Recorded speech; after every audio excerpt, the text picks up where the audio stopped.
O'zbekistonning barcha viloyatlarida qanday ob-havo bo'ladi? Assalomu alaykum hurmatli tomoshabin. Bizning kanalda har kunlik va haftalik ob-havo ma'lumotlarini bilib olishingiz mumkin. Buning uchun video ostidagi bir dona like va podpisatsiya tugmachasini bosib qo'yishni unutmang.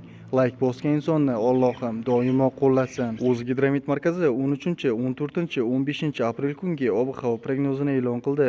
Unga ko'ra havo biroz bulutli bo'ladi. 13 va 15 aprel kuni yog'ingarchilik kutilmaydi. 14 aprel kuni ba'zi joylarda yomg'ir yog'adi, momaqaldiroq bo'lishi mumkin.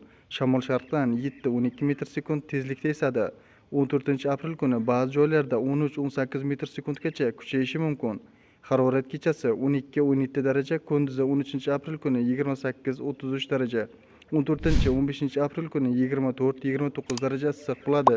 Respublikaning tog' oldi hududlarida havo biroz bulutli bo'ladi. 13-14 aprelda ba'zi joylarda yomg'ir yog'adi, ayrim joylarda kuchli bo'lishi, momaqaldiroq kuzatilishi mumkin. 15 aprel kuni yog'ingarchilik kutilmaydi. Shamol sharqdan 7-12 metr sekund tezlikda esadi. 13-14 aprelda ba'zi joylarda 13-18 metr sekundgacha kuchayishi mumkin. Harorat kechasi 5-10 daraja, kunduzi 13 aprel kuni 17-22 daraja. 14-15 aprelda 13-18 daraja issiq bo'ladi. O'zingizni asrang, xayr, salomat bo'ling.